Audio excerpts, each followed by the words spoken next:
잠언 22장 6절 말씀입니다. 잠언 22장 6절 말씀입니다.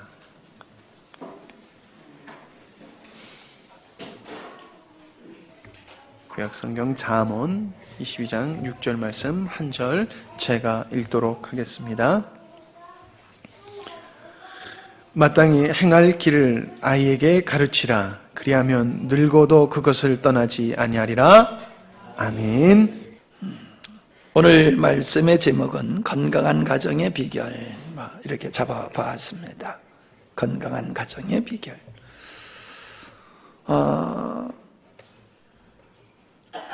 호주나 캐나다나 미국이나 이런 곳에서 살다가 오신 분들한테 제가 묻습니다.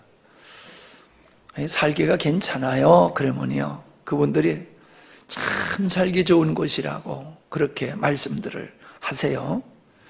오랫동안 그곳에서 사시던 분들은 한국이 적응이 잘 안 돼가지고 다시금 이렇게 가려고 애를 쓰시는 그런 분들이 계십니다. 근데 또 연세가 드시면 고국으로 돌아오려고 하시는 그런 분들도 계세요. 공기가 좋고 물 좋은 함양 땅, 사람들이 살기 좋은 곳이라고 이야기를 합니다. 살기가 좋다라고 하는 것은 환경이 좋고 사회적인 제도, 정치나 질서나 사회의 그 청결함, 또 안보, 의료시설, 이런 것들이 잘 보장된 곳은 사람들이 살기 좋은 곳이다. 그렇게들 생각을 합니다. 그리고 기업하기 좋고 먹고 살기에 별 걱정 안 하고 노후가 잘 보장된 그러한 곳, 그러한 나라, 그런 곳에서 사람들은 살기를 원합니다. 살기 좋은 곳이라고 말합니다. 그런데 이러한 것이 아무리 잘 보장되어 있다 할지라도 좋은 이웃들이 없으면 안 돼요. 그곳에서 사는 사람들이 인격이 있고 예의가 있고 도덕적이고 사랑이 많은 사람이면은 진짜 살기가 좋지만은 아무리 그렇게 좋은 환경과 사회적인 제도와 풍성한 넉넉한 경제적인 혜택을 누려도 사랑하는 사람이 없거나 참 이웃이 좋은 이웃을 만나지 못하면은 사람들이 싫어해요. 그러니까 왜 연세가 많으셔가지고는 고국으로 다시 돌아오려고 하냐면은 외로워서 그런 거거든요. 말이 잘 안 통하고, 이렇게 마음을 나눌 수 있는 이웃이 없단 말이에요. 국내에서도 이제 연세가 높아지시면 외로워지는데 타향에서요 얼마나 더 외로우시겠어요. 그러니까 다시 고국으로 돌아오십니다. 자, 사람이 좋다 하는 말을 또 해요. 사람이 좋다. 사람이 좋다는 게 무엇을 뜻하는 것일까요? 인품이 훌륭함을 뜻하는 것이다. 저는 그렇게 생각을 합니다. 인품이라고 하는 것은 인간으로서 가져야 될 그 품격과 됨됨이를 가리키는 거지요. 다시 말하면은 사람의 기본적인 그 토양, 바탕이 성품이 아름답고 건강한 사람을 가리켜서 좋은 사람이다, 그렇게 말을 하지요. 교양이 있어야 됩니다. 예의가 있는 사람, 그런 사람은 사람들이 다 좋아하고 좋은 사람이다, 그렇게들 이야기합니다. 인품이 좋은 사람은요 착해요. 남한테 이렇게 손해를 주지 아니하고 남의 마음을 아프게 하는 말을 하지 않습니다. 예의가 바르지요. 그래서 다른 사람에게 불편을 주지 않습니다. 도덕적이고 윤리적인 삶을 살기 때문에 바른 삶을 살아가고 많은 사람들에게 유익을 끼치는 사람입니다. 이런 사람과 이웃하고 산다라고 하면요 진짜 이웃 사촌이지요. 그런 사람과 교제하고 살면요 피를 나누는 형제보다도 더 가까운 관계를 가지고 살게 돼요.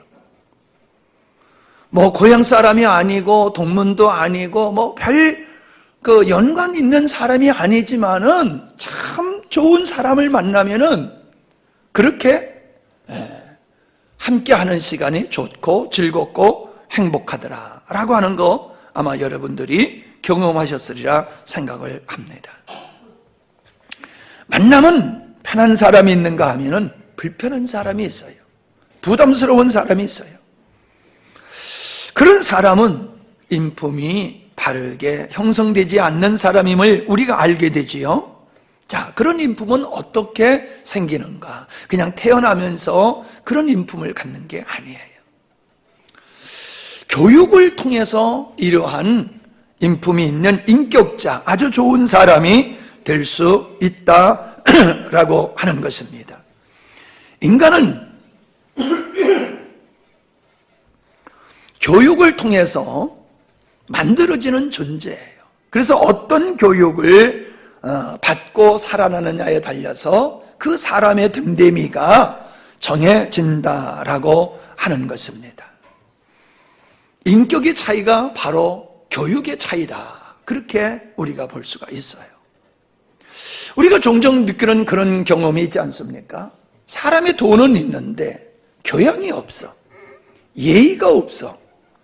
그런 사람은 불편하지 않습니까? 함께 지내는 게 상당히 부담스러운 그런 사람들이 있다는 거예요. 그러한 인격의 차이는 교육의 차이다라는 거예요. 교육의 차이. 어떤 교육이요? 오늘 잠언서 22장 6절을 보니까는 마땅히 행할 길을 아이에게 가르치라 라고 말씀하고 있음을 보게 됩니다. 마땅히 행할 길, 그게 뭘까요?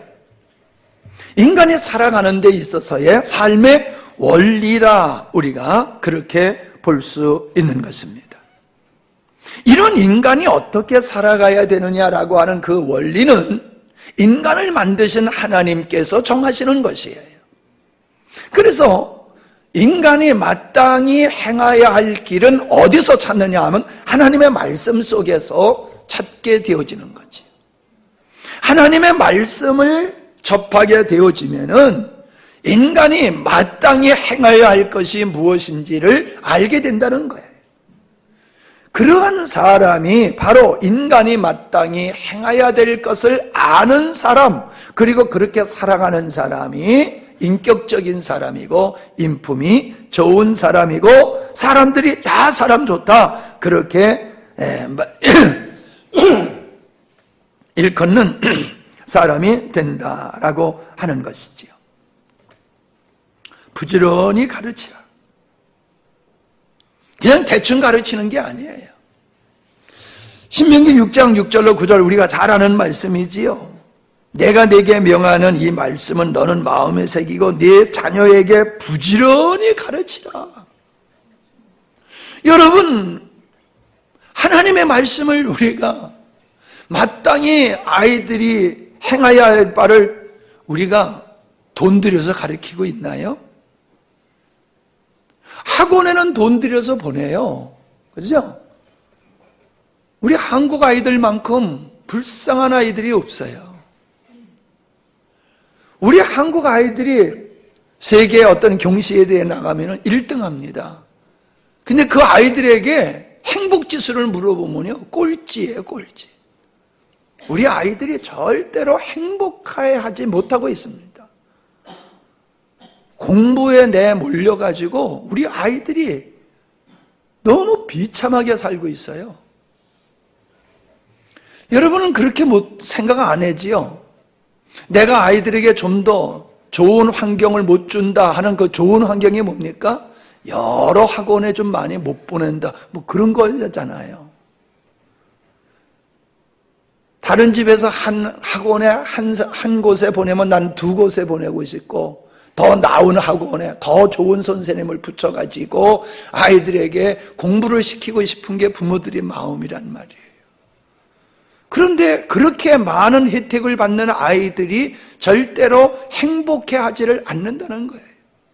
여러분, 행복은 나이 먹으면서부터 행복하고 나이 먹기 전에 공부할 때는 행복하지 않아도 되는 건가요? 한번 생각해 보세요. 인생의 행복이 결혼하고서부터 행복의 삶을 살아야 되는 것. 그래서 결혼하기 전까지는 불행해도 괜찮아. 결혼한 후에 행복을 위해서. 그렇게 생각하시는 분은 없을 거예요. 근데 실질적인 삶은 우리가 그렇게 생활하고 있어요. 젊어서 고생은 다 그게 약이 되는 거야. 참아. 놀고 싶을 때 마음대로 놀기 위해서는 지금 고생해야 돼.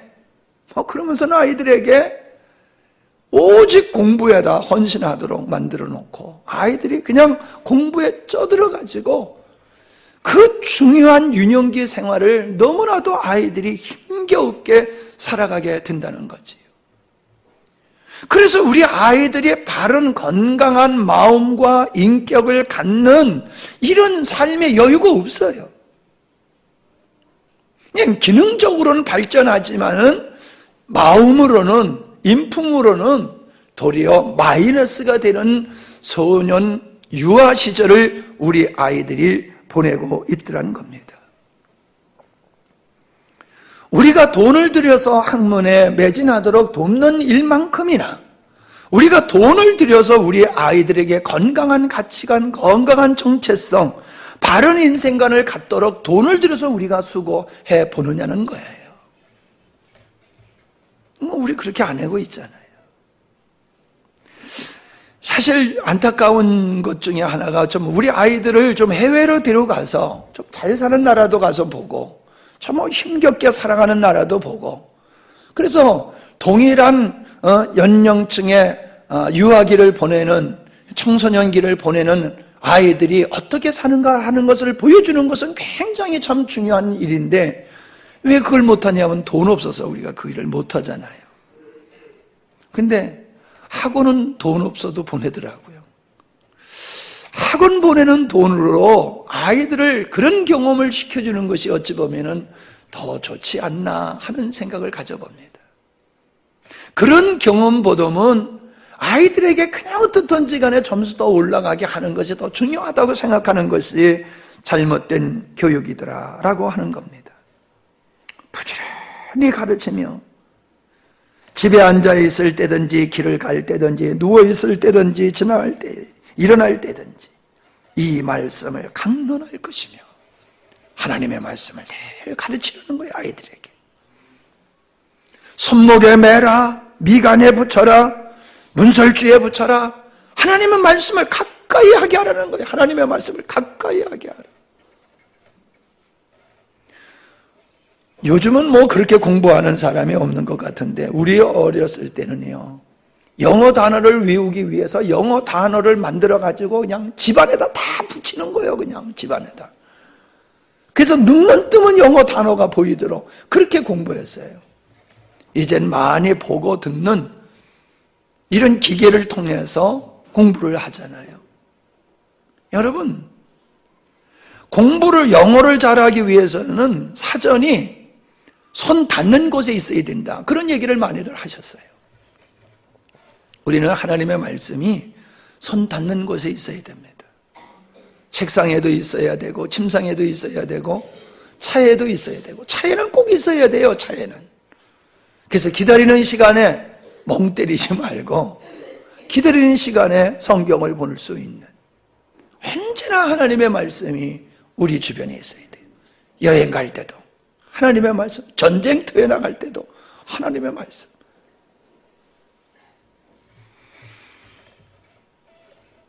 마땅한 삶의 원리보다 더 중요한 것은 그것을 행할 수 있는 인격자로 만드는 거예요.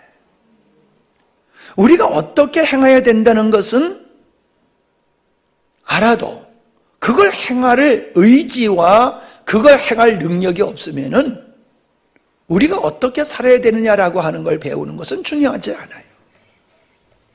어떻습니까, 여러분? 우리 자신이 그렇고 우리 자녀들을 볼 때에도 가르친 대로 살아갑니까?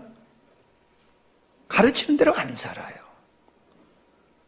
배우지 못해서 그렇게 사는 경우도 있지만 배웠지만 그렇게 살질 못해요. 왜요? 우리 안엔 죄성이 있어요. 바르게 살고자 하는 갈망보다는 그저 편한 대로 쉬운 대로 살기를 원하는 그런 죄성이 우리 안에는 있다는 거예요. 그렇기 때문에 그런 죄성이 있는 자에게 어떻게 행해야 되느냐라고 하는 것만 가리키는 것은 어찌 보면은 무의미한 일이지요. 이 땅의 교육률이 얼마나 높아졌습니까? 그러나 우리 사회의 여러 가지 현상들을 보면은 정말도 살기 힘들어지는 사회가 되잖아요. 인간의 탈을 쓰고 짐승맞이도 못한 그러한 끔찍한 범죄를 하는 것을 우리가 그런 환경 속에 살고 있잖아요. 교육을 통해서 인격이 형성되는 것은 맞지만은 그 교육대로 살아갈 수 있는 건 아니다. 그 교육은 성경적인 교육이 되어야 되는 거고, 성경적으로 먼저 그 마땅히 행할 길을 행할 수 있는 사람으로 만드는 것이 우리의 교육이 되어야 된다는 거예요. 그 교육이 되어야 된다는 거예요. 인간은 배우고 훈련함으로 인격이 형성되는 것인데, 인격이 바르게 형성되면 바르게 사는 것은 어렵지 않아요. 그 인격이 바르지 못하기 때문에 바른 삶이 힘들고 어려운 것이지요. 인간이 태어나고 교육을 받아 바르고 훌륭한 인격자로 세워지는 것이 바로 가정이다라고 하는 겁니다. 가정에서 우린 태어납니다. 그러나 가정에서 우리 육신만 태어나는 게 아니라 가정에서 인격자로 태어나는 거예요. 인격자로 태어나는 거예요. 이게 가정은 성스러운 곳이에요. 참 가정은 성스러운 곳이에요. 그 가정이 성스러운 가정에서 자라는 아이들은 훌륭한 인격자로 성장하게 되어 있어요. 근데 가정이 성스럽지 못해. 원래 가정은 성스러운 건데 그 가정이 지옥과 같아. 그래서 아이들이 가정에 들어가기가 싫어.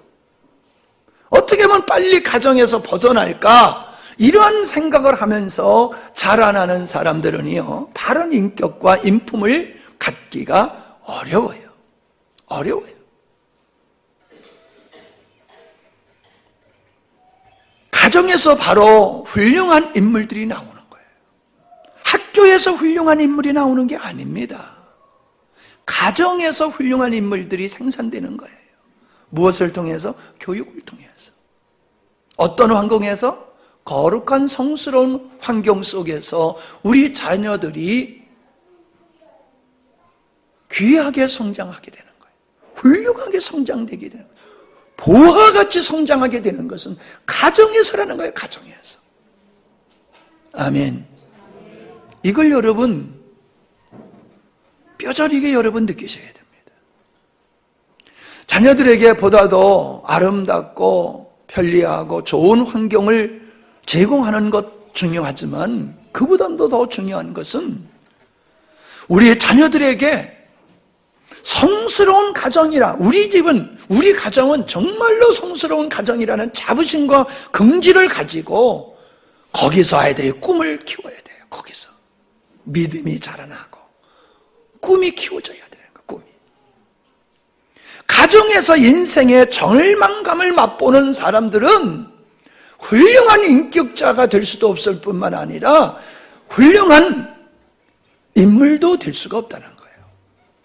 즉 기능적으로 이 사회에 이바지할 수 있는 그런 능력자가 될 수가 없는 거예요. 여러분, 우리 사회를 지금 보세요. 이 우리 혼란스러운 사회가 농사꾼들 때문에, 노동자들 때문에 이 사회가 이렇게 힘들고 어려운 겁니까? 아니잖아요. 배웠다고 하는 사람들이, 능력이 있다고 하는 사람들이, 지도자라고 하는 사람들이 그 중요한 자리에서 실력으로 그 자리에 가가지고는 인격이, 인품이 잘못되다 보니까는 그 섬겨할 자리에서 도둑질하고 있잖아요. 군림하고 있잖아요.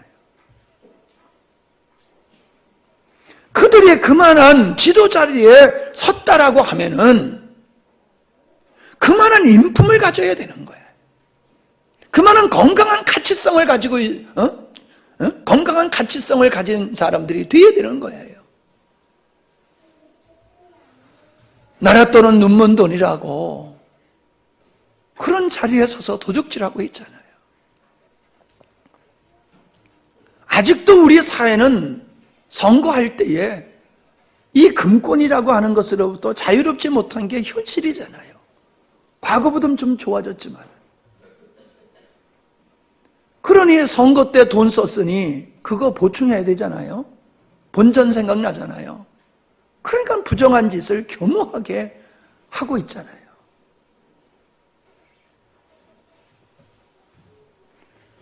여러분, 우리의 자녀들은 우리가 어떻게 양육하느냐에 달려서 우리 자녀들의 미래가 결정되는 거예요. 그건 태어나면서부터 악인으로 태어난 사람 없어요. 물론 죄인으로 태어나지요. 그러나 그 아이가 어릴 때서부터 성스러운 가정이 아니라 참 못된 가정, 참 저질인 가정에서 자라나게 되면요, 그 인생은 좋은 제목이 될 수가 없는 거예요. 아멘. 아름다운 가정이다, 행복한 가정이다. 이것은 바로 가족을 이루는 구성원들이 어떤 인격적인 사람들이며 어떤 것을 추구하고 살아가느냐 하는 것에 달려 있다는 거예요. 비록 체력이나 체력과 능력과 환경이 부족하다 할지라도 가족이 건강한 인격자들로 형성되어 있다라고 하면은 행복한 가정이 될 수밖에 없습니다. 행복은 성적순이 아니에요. 잘 아는 얘기지요. 성적순이 뭘까요? 생각을 해봤어요. 행복은 성적순이 아니에요. 그 성적순이라고 하는 것이 학교에서 말하는 그 성적만일까요? 아니에요. 지식이 많다고 행복하신 것이 아닐 뿐만 아니라 그의 재능과 능력에 탁월하다 할지라도, 그리고 그가 가지고 있는 소유가 다양하고 많은 사람이 부러워할 만한 귀한 것이라 할지라도, 그리고 그가 아무리 외모가 준수하게 생겼고 건강하고 젊다고 해서 행복의 조건이 되는 것은 아니다라고 하는 것이지. 저는 행복의 순위는 인격의 순위다, 그렇게 생각을 합니다. 하나님의 말씀에 의한 건강한 인격, 깊은 영성, 건강한 가치관을 가진 그 분량만큼 사람은 행복한 삶을 살게 된다. 전 그렇게 믿습니다. 우리가 잘 아는 얘기지만은 행복 지수가 선진국, 잘 사는 사람들이 행복 지수가 높지 않다는 것을 우리 잘 알고 있잖아요. 행복 지수는 도리어 가난하게 사는 사람들 속에서 행복 지수가 더 높다는 것. 희한하잖아요. 제가 종종 얘기를 합니다마는 그 자연입니다. 나는 자연인이다. 그 사람들이 사는 것을 보면은 그냥 최소한의 생존에 필요한 것들을 누리면서 살고 있잖아요. 이 전기도 누리지 않고 살면서도 그분들이 행복해해요. 물론 그 행복이 진정한 행복이냐 아니냐 따지면 또 다른 차원이 있지요. 그러나 보편적인 측면에서 보면은 많은 걸 누리고 사는 사람보다도 도리어 그렇게 자기가 모든 걸 버리고 소유를 버리고 욕망을 버리고 자연과 더불어서 그저 자연의 한 일원으로서 살아갈 때가 그들이 더 행복하다고 고백하고 있잖아요. 그러니까 인간의 행복이란 환경에 있는 게 아니라는 거예요. 인간의 불행은 환경에 있는 게 아니라 탐심이야, 탐심. 내가 가지고 있는 탐심 때문에 사람은 불행하게 느껴지는 거예요. 만족하지를 못하는 거예요. 근데 그걸 내려놓으니까는 행복하더란 말이에요. 뭔 얘기예요? 제가 말씀드리고자 하는 것은 행복은 환경에 있는 게 아니다, 그 말씀을 드리는 거예요. 행복은 환경에 있는 게 아니다, 마음에 있다는 거예요. 마음. 우리가 어떤 마음을 가지고 사느냐, 범사에 감사하는, 성경에서 범사에 감사라고 그랬는데 범사에 감사할 수 있는 마음을 가지고 사는 사람은 행복한 사람이에요. 힘들고 어려워도 그의 입에서 감사가 나올 수 있는 인격과 인생의 가치관을 가지고 살 수 있다면 그 사람은 행복한 사람이에요. 그럼 모든 남들보다 더 많은 것을 가지고 살아도 그 입에서 행복하다, 감사가 나오지 못하는 사람은 그 사람은 행복한 사람이 될 수가 없는 거예요. 제가 작년에 호박을 좀 많이 심었어요. 호박을 추수하다 보니까요, 호박이 다 둥글게 생겼지요. 근데요, 호박이 바위 틈 속에 들어가가지고 호박이 자라는 호박이 있더라고요. 어떻게 생겼을까요? 호박같이 생겼어. 진짜 못생겼어요. 바위 틈에 끼어가지고 그때서부터 자라기 시작하니까 그냥 바위 틈새 모습대로 생겼어요. 막 찌그러져가지고요, 못생겼어요. 제가 그걸 보면서 인간도 이렇구나. 그냥 태양에서, 자연에서 노출된 대로 하면 잘 크는데 음지에 바위 틈에서 이게 거기서 크기 시작하니까 이렇게 삐뚤어지듯이 인생도 그런 거로구나. 성스러운 가정에서 아이들이 건강하게 자라나면은 그 예쁜 호박과 같이 그렇게 되지만은, 잘못된 가정에서, 참 비참한 가정에서 자라는 아이들은 인격이 이렇게 삐뚤어질 수밖에 없구나, 그런 생각을 해봤습니다. 삶의 방식은 바로 교육과 환경을 통한 경험과 습관에 따른다라고 하는 것입니다. 경험과 습관. 내가 어릴 때서부터 행복을 경험하면서 자라는 사람은 행복이 뭔지를 알아요. 행복이 뭔지를 알아요. 그러나 그 행복을 경험하지 못한 사람은 행복이라고 하는 의미를 몰라요. 행복이라는 의미를 몰라요. 용서를 모르는 사람은 용서라는 단어의 의미를 몰라요. 자유를 누리지 못하는 북한의 주민들, 인권을 누리지 못하는 북한의 주민들은 인권이 뭐냐라고 하는 개념을 몰라요. 경험해 온 것이 없으니까. 여러분, 우리가 나라고 하는 인격체가 형성되어지는 것은 내가 경험한 것을 통해서 만들어진다고 말씀을 드렸잖아요. 그러니까 내가 거룩하고 성스럽고 아름다운 것을 경험하면서 자라면요, 내 인격이, 그런 인격이 형성되는 거예요. 근데 그런 경험이 없어. 사랑을 받아본 경험도 없고 사랑을 해본 경험도 없고 오직 그냥 존재하기 위해서 투쟁하면서 살았어. 그렇게 산 사람, 그런 경험과 그렇게 살아오면서 형성된 습관들이 어떻게 되겠냐는 거예요. 습관 굉장히 중요하지요.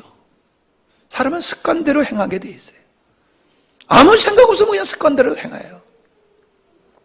여러분, 글씨를 쓰는 것이 왜 그렇게 되는 줄 압니까? 글씨? 습관이에요. 글씨를 쓰는 습관을 바꾸면 글씨체가 바뀌어요. 근데 글씨체를 한번, 여러분 지금 쓰고 있는 글씨체를 바꾸려고 해보세요. 얼마나 불편합니까? 그런데 예쁜 글씨를 쓰려고 노력을 하면은 불편함을 감수하고 노력을 하다 보면요, 나도 모르게 글씨체가 바뀌어져요. 내가 지금 제일 안 써지는 글씨가 리을자예요. 리을자. 이 리을자가 왜 이렇게 이쁘게 안 되는지 몰라요. 디귿이 잘 안 됐었어요. 전 디귿자가 참 이쁘지 않았어요. 그래서 디귿자를 예쁘게 쓰려고 제가 무진장 노력을 했어요. 근데 처음에는 안 돼요. 근데 자꾸 그걸 신경을 쓰고 노력하다 보니까요, 이제 디귿자는 이뻐지는데 리을자는 이상하게 아직도 안 이뻐요. 습관. 우리의 삶의 스타일은 내적인 인격적인 면에서 의한 것일 뿐만 아니라 우리들의 삶 속에서 나타나는 모든 것들은 습관에 의해서 또 되어지는 거예요. 습관. 제가 간혹 얘기하지만요, 욕 잘하는 사람은요 그냥 습관적으로 욕을 해요. 욕을 안 하던 사람은 욕이 안 돼요. 근데 욕을 그냥 아무런 의미 없이 그냥 말하듯이 욕을 하는 사람은 그냥 입에서 욕이 줄줄줄줄 나오는 거예요. 습관적으로.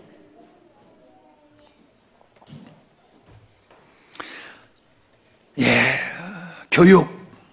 다시 말씀드리지만은 이 교육은, 바른 교육은 바른 인격을 형성한다.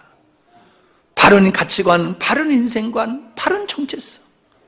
근데 잘못된 삶은 바로 잘못된 가치관과 잘못된 인생관, 잘못된 정체성에 의한 것이다 하는 것. 우리가 우리의 자신을 바라볼 뿐만 아니라 우리의 자녀들을 바라보면서 잊어서는 아니 될 줄로 믿습니다. 우리는 아이들을 소중하다고 말을 하지만은 우리들은 아이들에 대해서 너무 쉽게 우리의 감정을 표현하고 아이들의 의사를 존중하지 아니하고 아이들의 형편을 고려하지 아니하고 일방적으로 자녀들을 대할 때가 참 많습니다. 아마 나이 드신 분들은 꽤나 이걸 후회하실 거예요.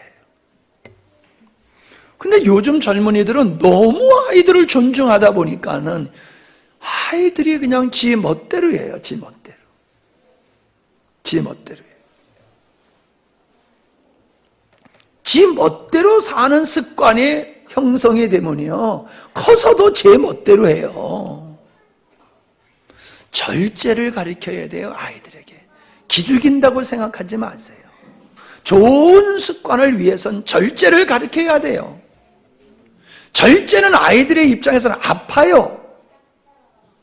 그러나 그 아픔을 통해서 좋은 습관을 가지게 되어지면은 훌륭한 인격자가 된다는 것이지요. 저는 삶의 스타일이 두 가지, 즉 인격의 두 가지라고 생각을 합니다. 그 가치관이 성경이 아닌 다른 인생의 사람들이 만든 철학이나 종교, 샤머니즘에 근거한 것이 되어지면은 그 사람은 속된 삶을 살 수밖에 없어요. 동성애자. 이건 잘못된 이론, 이념과 철학에 의해서 동성애를 지지하고 그것을 행하고 있는 것이다 라고 하는 거예요. 그러니까 우리 아이들이 어떤 이념을 갖느냐, 어떤 가치관을 갖느냐, 어떤 인생관을 갖느냐, 어떤 신앙을 갖느냐에 달려서 아이들이 달라지고 어릴 때서부터 어떤 생활을 하느냐에 달려서 그 습관에 의해서 그 삶이 결정된다라고 하는 것을 제가 계속 말씀을 드리고 있습니다. 사람답게 산다라고 하는 것이 뭡니까? 사람답게 산다. 사람답게 산다. 사람은 존엄한 존재다. 그래서 어떤 사람이고 차별을 받아서는 안 된다. 모든 사람은 동등해야 되고 모든 사람은 인격적으로 존중돼야 된다 라고 하는 것이 우리가 가지고 있는 개념이에요. 근데 왜 사람은 차별받으면 안 돼요? 왜 사람은 존중받아야 돼요? 왜? 인간이 뭐냐는 거예요, 도대체 인간이. 왜 인간은 인간다워야 된다는 이야기가 어디서 나오냐는 거예요. 뭘 근거해서? 야, 사람이 돼가지고 그런 짓을 할 수 있어? 사람이 뭔데? 야, 사람을 그렇게 대하면 어떻게? 사람이 뭔데? 요즘은요, 요즘 태어난 개들은 호강이잖아요. 야, 요즘 태어난 개들은 사람보다도 더 존중받아. 요즘 사람들을 사람같이 취급하지 않는 부분이 얼마나 많습니까? 근데 개 패면 큰일 나요. 잡혀가. 사람 패다가 잡혀가는 게 아니라 개도 패면 잡혀가요. 개 학대하면 벌금 물어요. 아니, 개도 그렇게 존중되는 시대 속에서 인간들은 왜 그렇게, 아니, 어떻게 김정은이가 그렇게 갑자기 천사가 됐는지 몰라? 사람들이 다 김정은이 그냥 천사같이 보고 있어. 이야, 참, 사람들이 이렇게 망각의 정신이, 이렇게 망각성이 이런지를 내가 진짜 미처 몰랐어요. 얼마나 그가 포악한 사람입니까? 근데 얼굴에다가 웃음이라는 가면 쓰고 딱 나타나니까 갑자기 그 사람을 천사로 봐요, 사람들이. 진짜 설교 시간에 이런 말을 하면 안 되겠지만 환장하고서. 어쩌면 사람들이 그렇게 어리석고 미련하냐 말이에요. 내가 북한하고 싸우자는 얘기를 하는 게 아니에요. 똑바로 알자는 거예요, 똑바로. 바로 알아야지 속지 않는 거예요. 예? 평화를 추구하더라도, 회담을 하더라도 저가 마음속에 어떤 마음을 가지고 있는지를 알고 해야지. 겉과 속이 다른 사람, 겉만 보고 그 사람 말 따라가다는 당하는 거잖아요. 사람답게, 그들이 사람답게 지금 국민들을 사람답게 지금 대우하고 있습니까? 탈북자들의 얘기를 들어보세요. 탈북자들, 목숨을 걸고 탈북하는 그 사람들, 얼마나 거기가 좋은 나라면 목숨을 걸고 탈북을 합니까? 못 살겠어. 죽을 것 같아. 그러니까 차라리 여기서 탈출하다 죽더라도 난 여기서 못 살아. 그리고 도망 나오는 사람이 얼마나 많습니까? 사람답게 살아야 되는데 자기는 신과 같이 살면서 국민들은, 인민들은 짐승같이 살게 하고 있잖아요. 왜 인간은 인간답게 살아야 되느냐? 인간답게 존중을 받아야 되느냐? 따라합시다. 인간은 하나님의 형상대로 지으셨기 때문이다. 간단해요. 인간이 뭐냐? 그거 알려면 하나님을 알아야 돼. 하나님을 알아야 돼. 하나님을 알면 인간이 무엇이냐가 나와. 인간이 어떤 존재인 줄 알면 인간은 어떻게 살아야 되는지가 이미 답이 나와.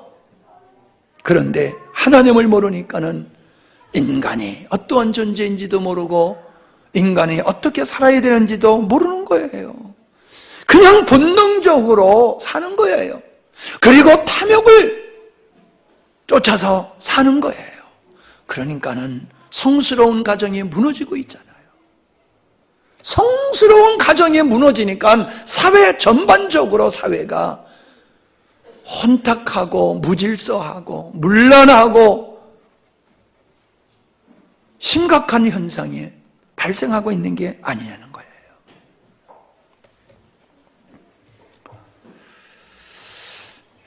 사람들은 3살 버릇 80살까지 간다는 거 알아요. 습관이 왜 이렇게 중요한 줄 알아요. 근데 잘못다는 것을 보면 뭐래요? 에이, 크면 다 이제 알아서 잘할 거야, 그래요. 아니, 3살 버릇 80살까지 간다면요, 80살 가서 그 버릇 고쳐봤댔자 무슨 소용이 있어요? 에? 80살 가서 그 버릇 고치면 무슨 소용이 있냐고요. 이것은, 이런 생각은 인간의 죄성을 모르기 때문이다 라고 하는 겁니다. 가정만큼 훌륭한 교육기관은 없습니다. 가정의 교육의 기능을 포기하는 순간 우리의 자녀들은 방치되어지는 것이고 무너지게 되는 거예요. 백치가 되는 거예요. 백치가 되는 거예요. 교육이 없으면은 그냥 백지장이야, 백지장. 근데 백지장으로만 있습니까? 세상에 잘못된 것들이 우리 아이들에게 스며드는 거예요.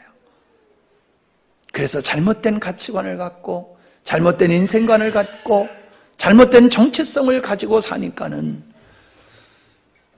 문제가 참으로 많은 이런 사회가 된 것이다 라고 하는 거지요. 저는 큰 가정의 교회라고 믿습니다. 우리들이 살고 있는 가정은 작은 가정이고 큰 가정은 교회예요. 큰 가정은 교회. 우린 교회라고 하는 이 교회의 기능이 가정에서 있어야 되고 가정에서의 기능이 교회에서 실행되어야 된다라고 생각하는 사람입니다. 우리 주일학교 교사 하시는 분들, 여러분 얼마나 소중한지 모릅니다. 얼마나 소중한지 몰라요.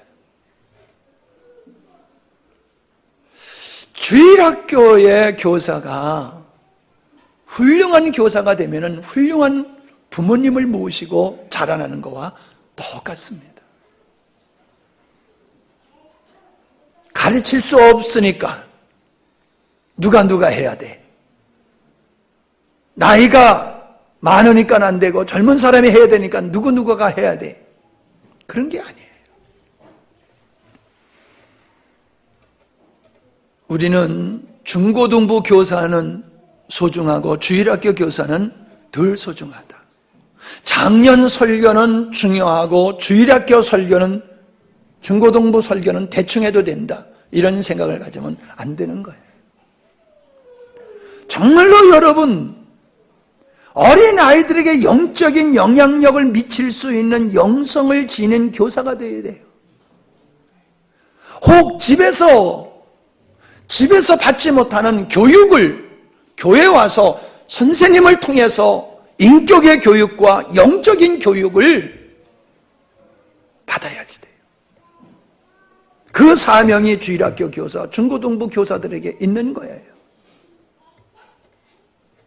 그러니까 주일학교 교사와 중고등부 교사의 마음속에는 보통 자부심과 긍지와 두려움과 떨림이 있어야지 돼요.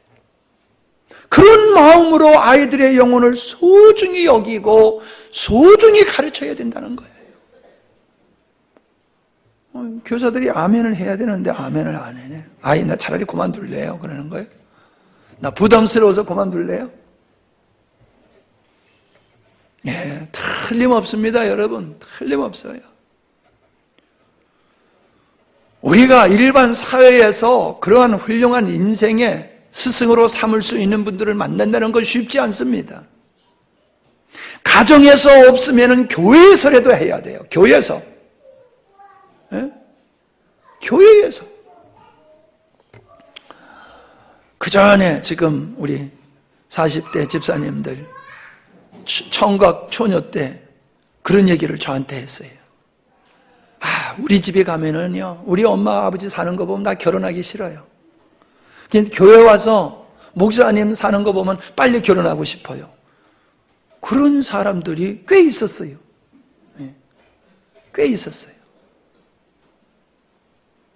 그렇게 내 인생에 롤 모델로 삼고 저분 때문에 나는 저런 삶을 살고 싶다라고 하는 그런 영향력을 받을 수 있는, 그런 영향을 받을 수 있는 사람이 되어야 돼.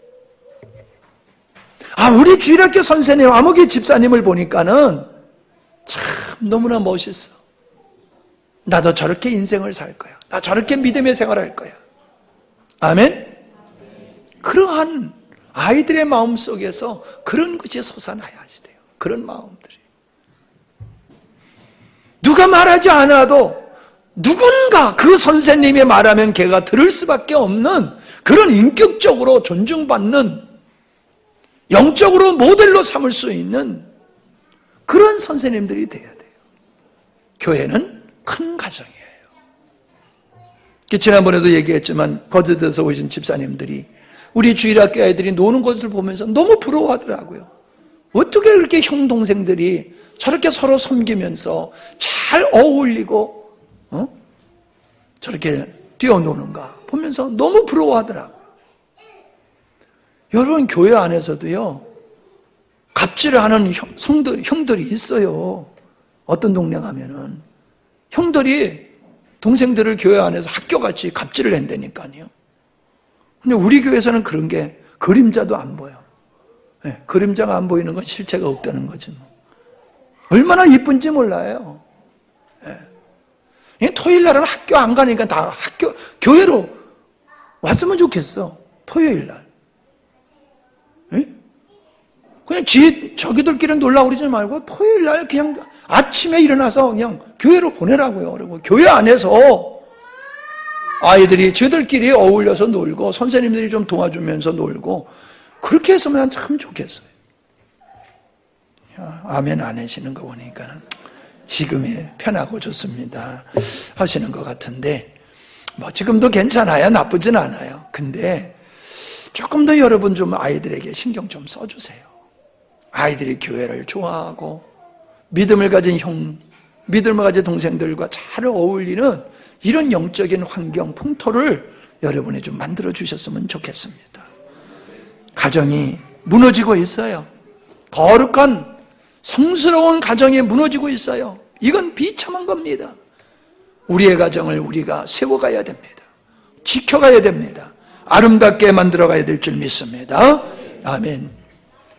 하나님 아버지 감사합니다. 우리의 가정이 엉망이었었는데 주님 알고 주님 모신 후로 우리의 가정이 작은 천국이 되게 하시고 성스러운 가정으로 하나님 만들어주심을 감사함을 드립니다. 우리의 가정에서의 엄마 아빠의 역할을 통하여 우리의 자녀들이 훌륭한 인품을 갖게 하여 주시옵시고 바른 가치관, 바른 인생의 정체성 가지고 하나님이 원하시는 아름다운 사람으로 되어질 뿐만 아니라 이 나라, 이 민족을 위해서 헌신할 수 있는 훌륭한 자녀들이 되게 하여 주시옵소서.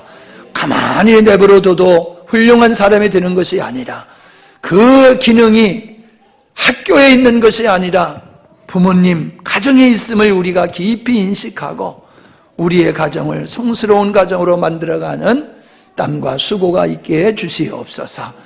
우리의 자녀들을 축복하옵소서. 세상에 물들지 않게 하시고 하나님의 말씀으로 어릴 때부터 무장하여 건강하게 성장하는 자녀들 되게 해주시옵소서. 예수님의 이름으로 기도하옵나이다. 아멘.